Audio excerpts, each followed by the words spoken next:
आज देश के नाम संबोधन होने वाला है और कल से देश में जीएसटी की नई दरें लागू होने वाली है और अमेरिकी टैरिफ और H-1B वीजा विवाद भी गहराया हुआ है। 3 दिन पहले ही राहुल गांधी ने वोट चोरी के मुद्दे पर एक प्रेस कॉन्फ्रेंस कर नया आरोप लगाते हुए जेन ज़ी को संविधान बचाने के लिए आगे आने के लिए सोशल मीडिया पर एक पोस्ट किया था और आज शाम 5 बजे पीएम मोदी का देश के नाम संबोधन होना है। बड़ी खबर आपको बता रहे हैं, पीएम मोदी का आज देश के नाम संबोधन होने वाला है। कल से देश में जीएसटी की नई दरें लागू होने वाली है और अमेरिकी टैरिफ और H-1B वीजा विवाद भी गहराया हुआ है। 3 दिन पहले ही अगर आपको ज्ञात हो तो राहुल गांधी ने वोट चोरी के मुद्दे पर एक प्रेस कॉन्फ्रेंस कर नया आरोप लगाते हुए सोशल मीडिया प्लेटफॉर्म पर भी एक ट्वीट किया था, जिसमें उन्होंने लिखा था कि जेन ज़ी को संविधान बचाने के लिए आगे आना ही होगा। सोशल मीडिया पर उनके किए गए पोस्ट को लेकर सियासी गलियारे में पुरजोर तरीके से चर्चा भी हुई और इसी बीच आज खबर ये आ रही है कि आज शाम 5 बजे प्रधानमंत्री मोदी देश को संबोधित करेंगे।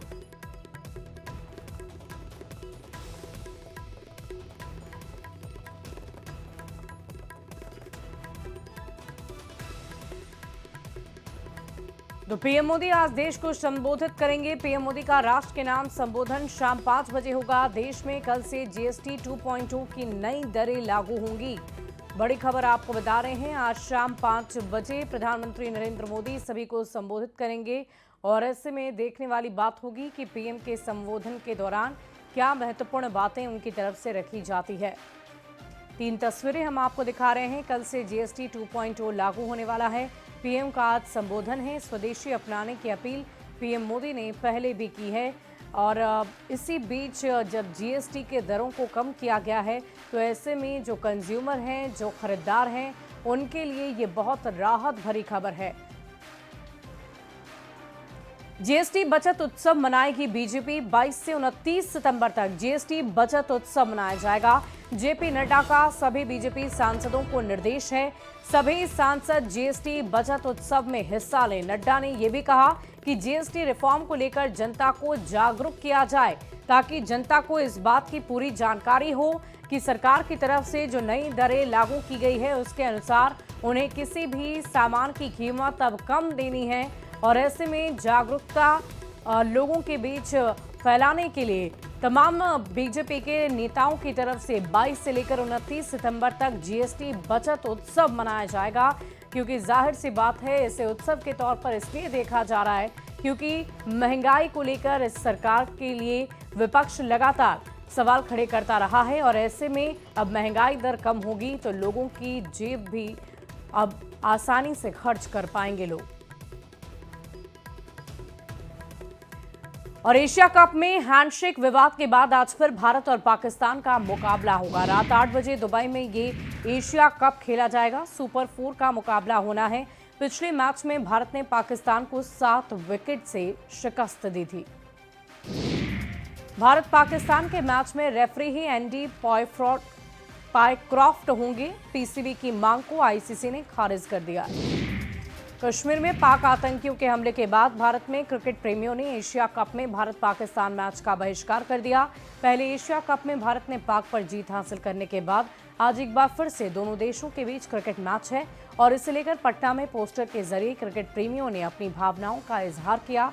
पाकिस्तान पर भारतीय क्रिकेट टीम की जीत के बाद खिलाड़ियों को पोस्टर में इंडियन आर्मी के रूप में दिखाया गया है।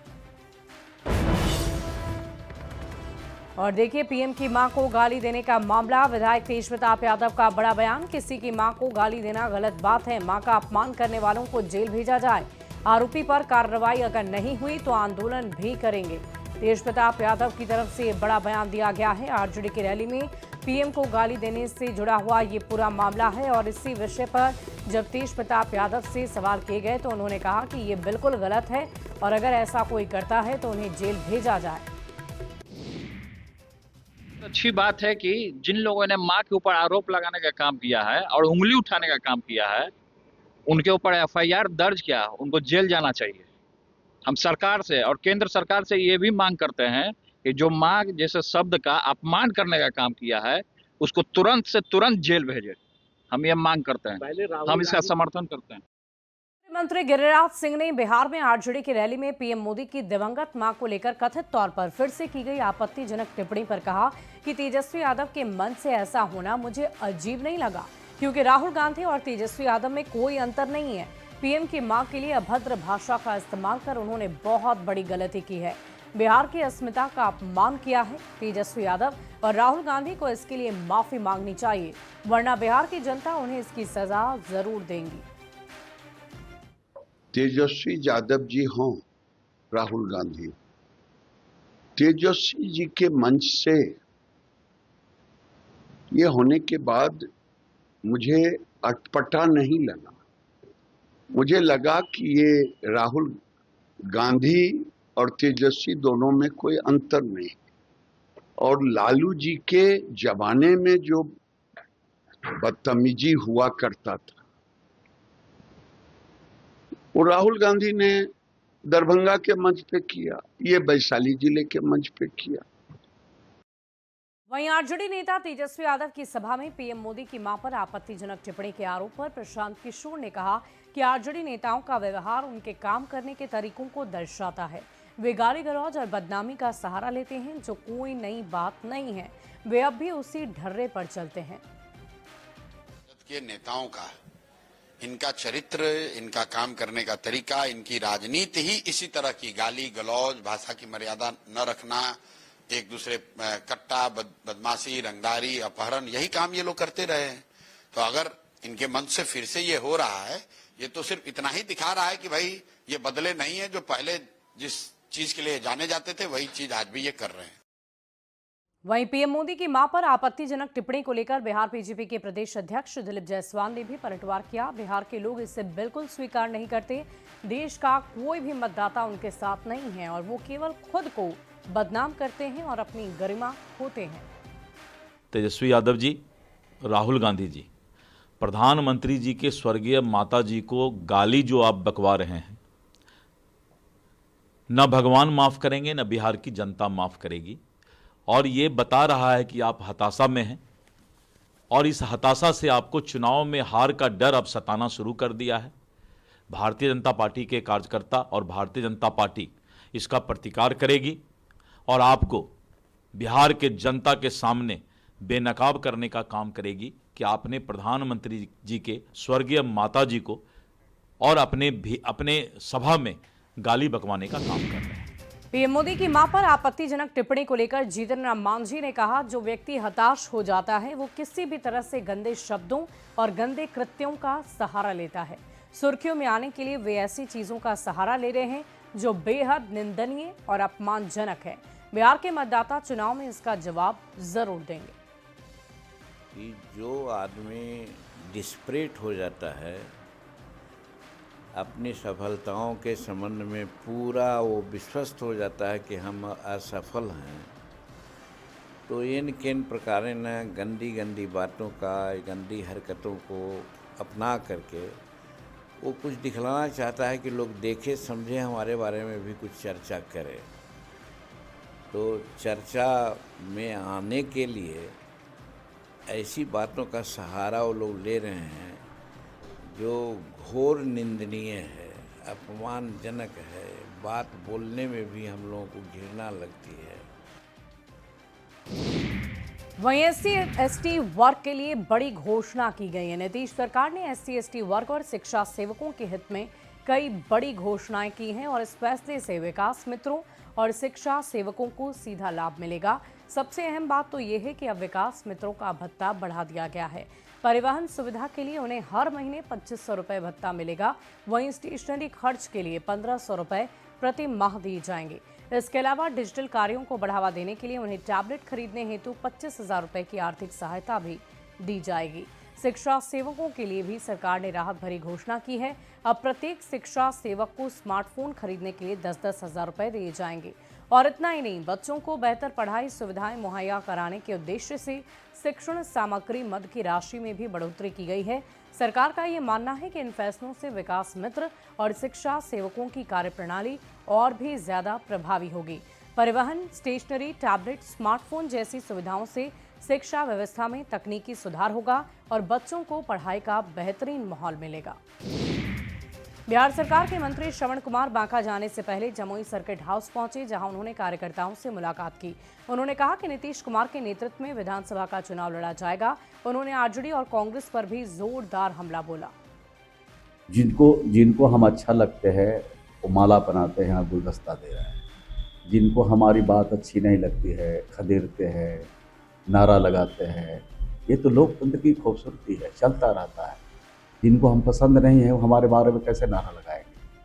लेकिन जब चुनाव आते हैं तो इस तरह के षड्यंत्र होते रहते हैं, तो षड्यंत्र का भी समय पर जवाब दिया। सर, चुनाव में बड़े भाई की भूमिका में रहेगी सर, जब ज़्यादा सीटों पे चुनाव लड़ेगी? पहले भी रही है, आज भी है। नीतीश कुमार के नेतृत्व में बिहार में चुनाव होगा। बड़े कहा जा रहा है सर बराबर सीट होगा दोनों का। अब तो बड़े नेता तय करेंगे, लेकिन इतनी बात मैं कह सकता हूँ कि अभी तक बड़े भाई की भूमिका में बिहार में जनता दल ने काम किया है। पटना हाईकोर्ट के अस्थायी मुख्य न्यायाधीश के रूप में जस्टिस बजंत्री ने शपथ ली है और बिहार के राज्यपाल आरिफ मोहम्मद खान ने पीबी बजंत्री को नए चीफ जस्टिस के रूप में शपथ दिलाई। शपथ ग्रहण के दौरान सीएम नीतीश सहित कई अधिकारी मंत्री मौजूद रहे। आपको बता दें कि राष्ट्रपति द्रौपदी मुर्मू ने पटना हाईकोर्ट के एक्टिंग चीफ जस्टिस पीबी बजंत्री को नियमित चीफ जस्टिस नियुक्त कर दिया है। जस्टिस पीबी बजंत्री पटना हाईकोर्ट के 46वें चीफ जस्टिस बने हैं। कल से शारदीय नवरात्र की शुरुआत हो रही है। गोपालगंज में नवरात्र के साथ दुर्गा पूजा की तैयारियां तेज हो गई है। पूजा पंडालों में कलश स्थापना की तैयारी चल रही है। वहीं इस बार राजा दल में अमेरिका के श्री कृष्ण मंदिर के तर्ज पर बने पंडाल में माता विराजमान होंगी। डीएम और एसपी भी लगातार पूजा पंडालों का निरीक्षण कर विधि व्यवस्था का जायजा ले रहे हैं। कलश स्थापना से पहले आज बेगूसराय के सिमरिया और झमटिया गंगा घाट पर श्रद्धालुओं की भारी भीड़ नजर आई।